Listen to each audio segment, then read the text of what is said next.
So we're going to go through the whole sort of view of MVP, and then I wanted to dive into a little bit more around the strategy around actually why you would develop it, what the benefits are, and then based on that, looking at the traction, kind of dive into some examples.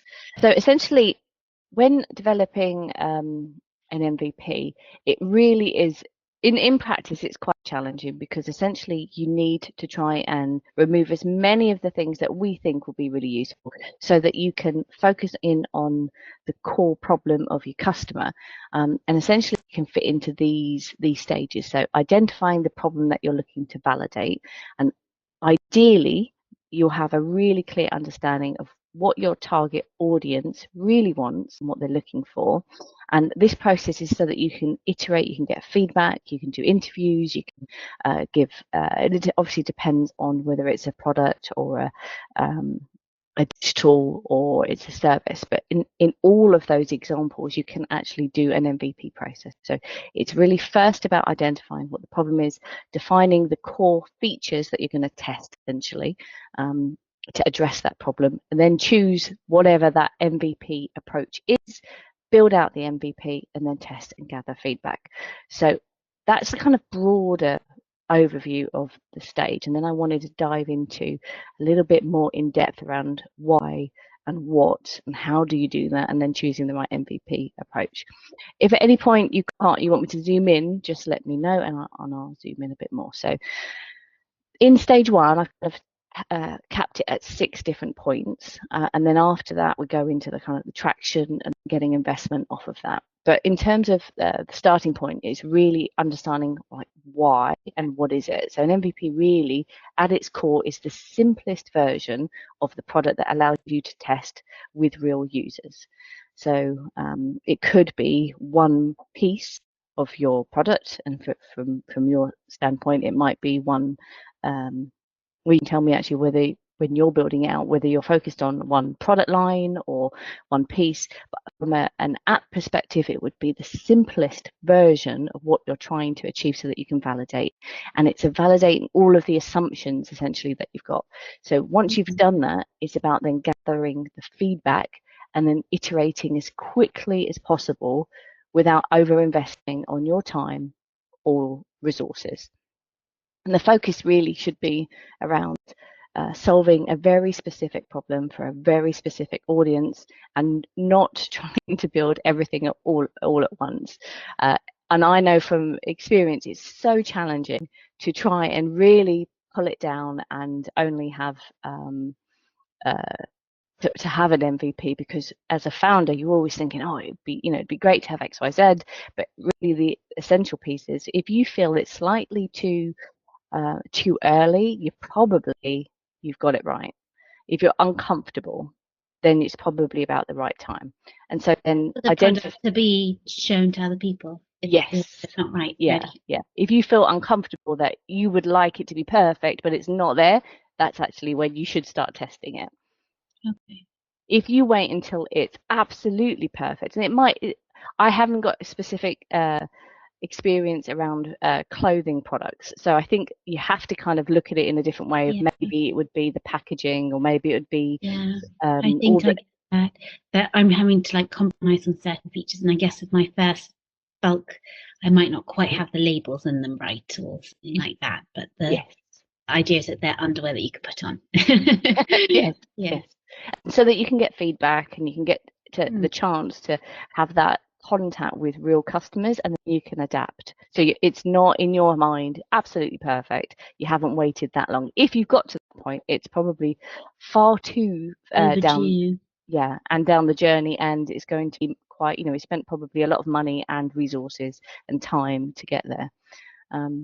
So you really want to ensure that you're trying to focus on solving a real problem that is painful, it's worth solving to target audience. And then having something that is an MVP allows you to test, is this a real problem? Am I focusing on the right thing?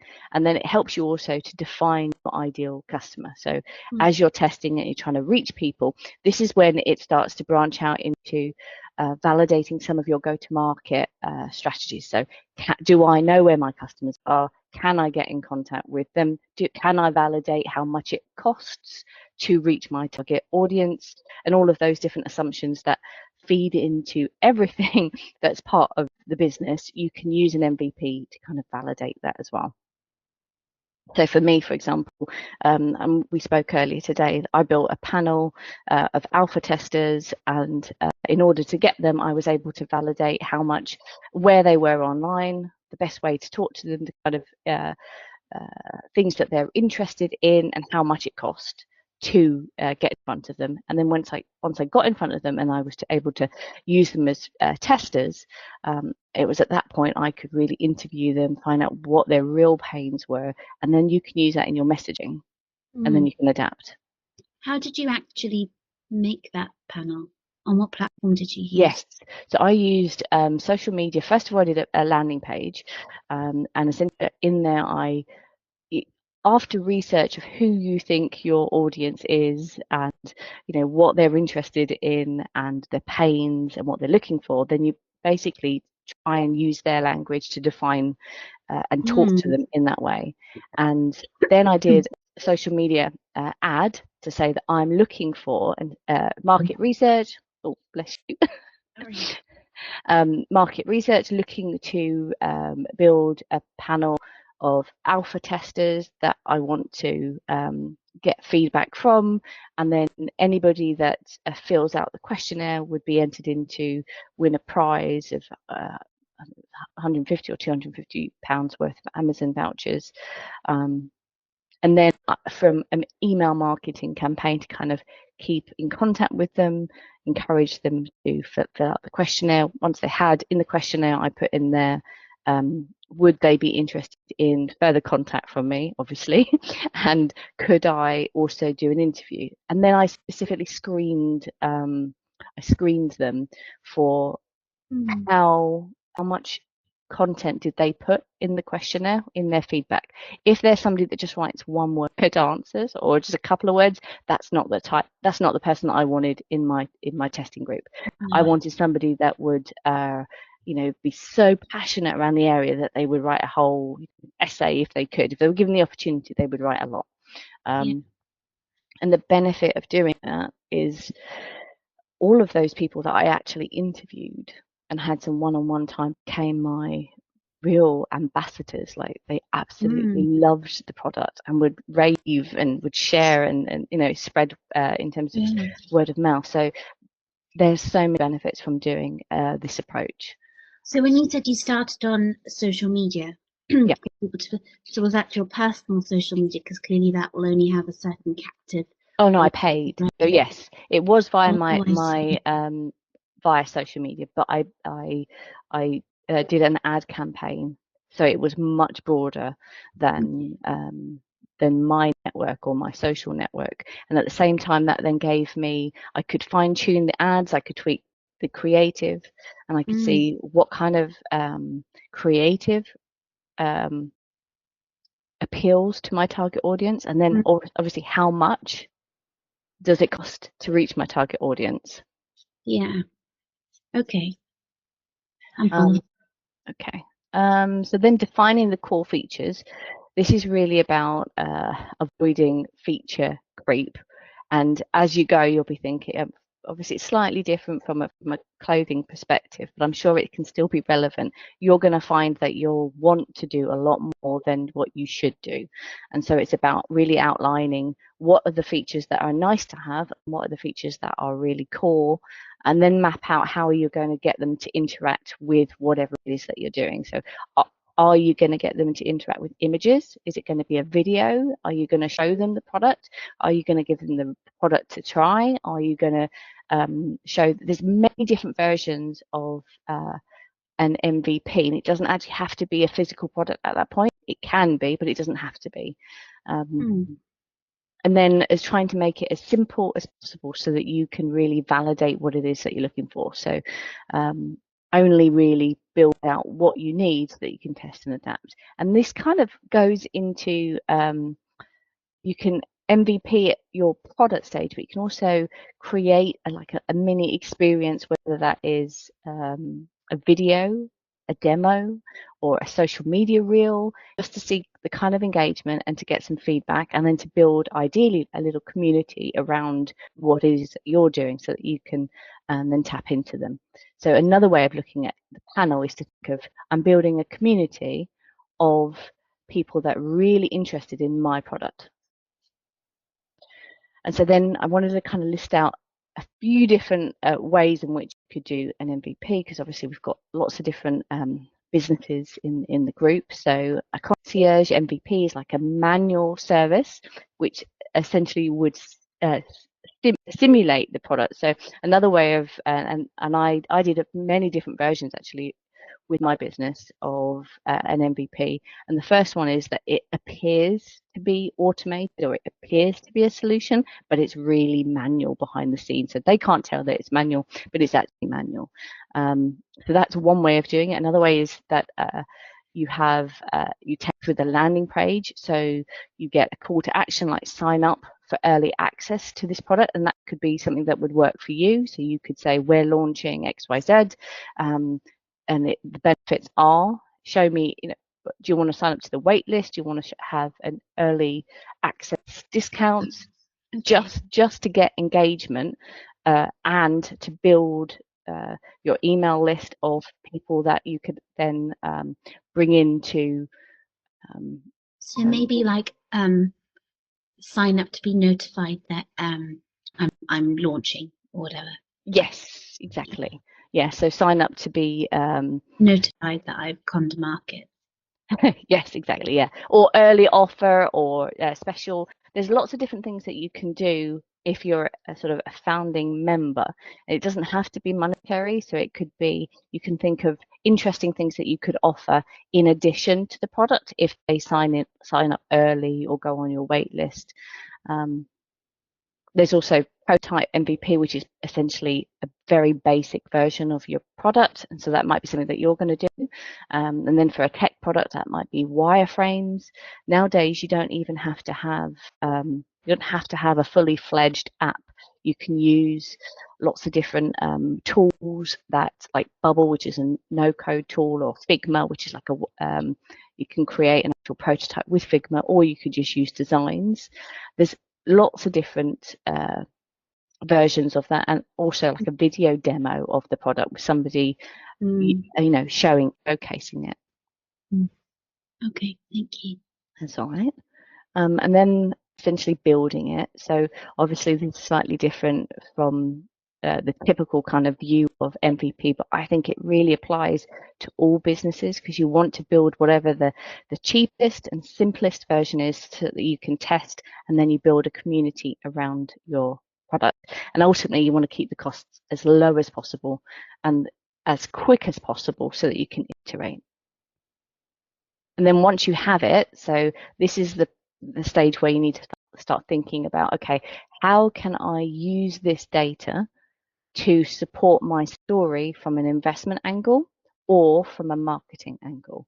So obviously, if you're not going to go out and ask for investment, you might need to use it from a marketing standpoint, like it's leverage in some way. So it's best to define this before, like when you're in the beginning stages and you're just thinking about building an MVP. It's best to define what you want to achieve as early as possible, so that you can essentially manufacture that and then achieve the results you're looking for. So, it could be, you could say to investors, I've had 1,000 people sign up on my wait list for this. They're really eager to have the product. I've got an engaged community or an engaged panel that everybody's feeling about, that they're really interested. So whether that's engagement, retention, or sign up, or a wait list, all of those metrics are really useful at the beginning stage of business branding and or getting investment. And then obviously, as you scale, you define new metrics that you're looking for, and then you can build and adapt and grow the MVP from there. So this, just move you out of the way here. So this is kind of stage 2 of the MVP. Can you still see it okay? Yes. Yeah. Okay, so this is when you're looking at actually building traction. So you need to think about it as the niche audience who are most likely to use and then become like your brand ambassadors. So, you know, have a clear picture of, you know, who are they, where are they, what are they doing, and can you get in contact in front of those people and ask them to use your product, whether that is free or at a discount.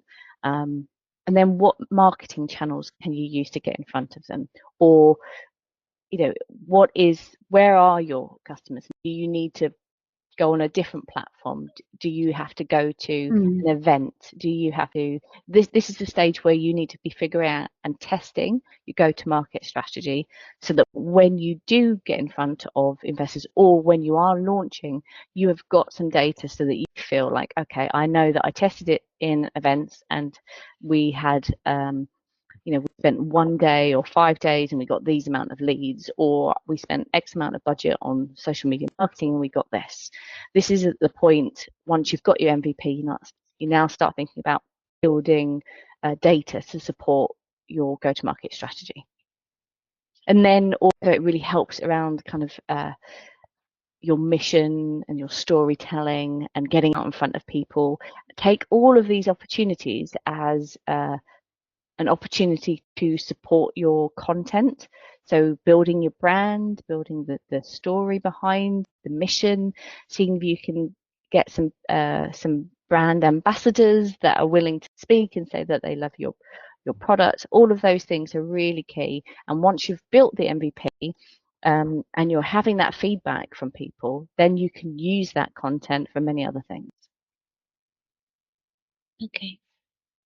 And then the next stage obviously is preparing for funding if it's needed, and that's, you know, adding all of that into your pitch deck, the problem, the solution. You've tested it at this point, so you now you've had your feedback, you've interviewed people, you've had the questionnaire. You can use that as real key insight in your pitch deck to say, I have a panel of alpha testers and their biggest problem in this area is X, and these are some of the quotes that some of the feedback that you got. And then you can also do that from that's the problem, and then your solution, and then you can start talking around this is the feedback of our product, and in comparison to the competitors, this is what the people said. And then you can use quotes as social proof of how it worked. All of that is actually really useful in getting grants and getting funding. So there's a much wider benefit of taking this test and learn approach. And the only real sort of challenges is not overbuilding, not spending too much time trying to make it perfect. And it's very common to have a hypothesis, to think that your problem is X. And then once you do the validation, you realize it's slightly different. So being open to being flexible and changing and not seeing it as failure, seeing it as adapting and building a more solid proposition is really key. Seems more like it's hypothesis formulation and then testing. Yes. Really. Yes, exactly. Mm-hmm. And then just slightly before we crack on to some questions, I just wanted to give some examples just in case people were thinking, oh, okay, well, that's not really useful for my type of business. Well, actually, I really think it's key for all types of businesses. So I just wanted to outline a few different, like this is product, physical goods, this is service businesses, and then this is like the typical SaaS apps, online businesses, and just a few different examples of what you could do, for example, and I won't go through them all because people can pause the recording and have a little look through it. But you know, you could create a very small batch of unique pieces, try and sell them on Etsy, engage interest, try and get some customer feedback, and then refine the pricing, refine where it's presented. Event planning, you could plan a small event, try and sell it to your friends or local businesses, and then document the processes and use testimonials and photos. So basically, all of these approaches help you build a solid business anyway. And the key thing is to learn to adapt, and don't wait so long that you've built something completely and you haven't got the chance to test and adapt. It's always as important as possible to try and speak with your customers as soon as you possibly can. And if even better, if you speak with your customers before you've even built anything.